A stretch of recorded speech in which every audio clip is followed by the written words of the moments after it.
Okay, just a quick roundup video of Joe's car really, and then what I'm going to go on to and hopefully sharing videos with you here. So Joe's car, you saw the last video, was up and running. The AC wasn't quite working because of some sensor and thermostat issues which we sorted, and also the LPG, although it was running, you couldn't accelerate on LPG, so now sorted that as well, sorted the issues with the actual airflow into the LPG mixer, and that's now running on LPG, no problem at all.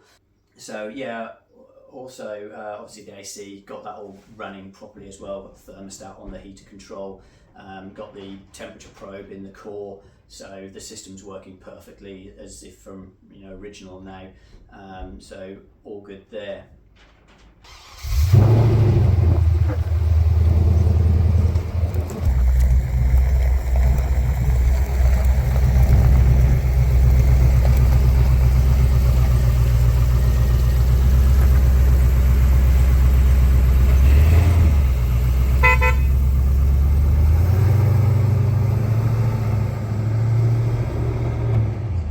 So anyway, for me, I'm going to do an engine build video on this. It's an engine for a TR7/8 that I've been doing. It's 4.6. I've not done any videos of the build to this point. I've done a few photos though, so I will do a bit of a build video on this when it's completed. This is 3.5. My mate James just brought it in, and I'm going to strip the engine down. He's building a series. I think it's a 107. I'll check it though, and I'll do a video on this, maybe a couple of videos actually, maybe one of the strip down inspection, and then one of the build up. In terms of projects in this space, I've got always too many ideas.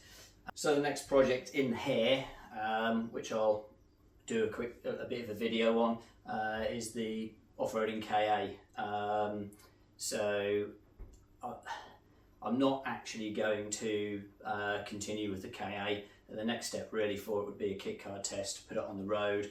Had a few phone calls with a few people about that, and a few online chats in kit car groups and stuff.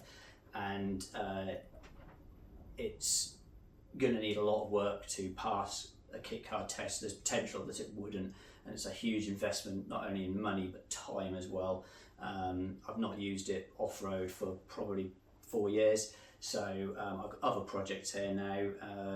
I've got a 50th anniversary Range Rover I need to put back on the road, then potentially sell, because again I don't need 2 Range Rovers. I've got the twin turbo 4.6 to put into my Range Rover. I've got an MGB GT here that I'd like to V8 convert and potentially do some drag racing in. The KA engine would go nicely in that as a starting point. And I've also got TVR Chimera, which I've got some plans for, and obviously we'll definitely do some videos on. But for now, KA in here, engine out, and then sell the shell. So yeah, let's get it in and wrap this video up.